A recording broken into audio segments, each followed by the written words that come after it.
Hey guys, good morning. It's Tony. I'm just continuing the unusual options activity. This time for Apple, my code actually picked up some crazy volume on the January 29th 1:30 calls for actually sorry, not 1:30, for February 19th for Apple for 1:30, and this was actually last week that I caught it.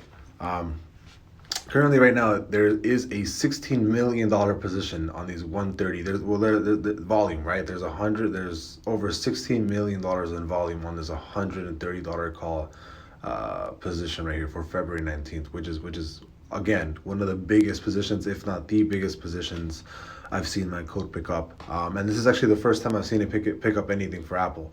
I will be looking into Apple a little bit more frequently than before, just because I have seen Apple start to get a bunch of movement recently. Um, I mean, it's trading sideways, which is, I guess, that's a good part because I mean that means we get to maybe get in early. But yeah, I'm not. Obviously, these are just unusual options activity. I don't recommend anybody buy these because this can always be a hedge and we can always be wrong, right?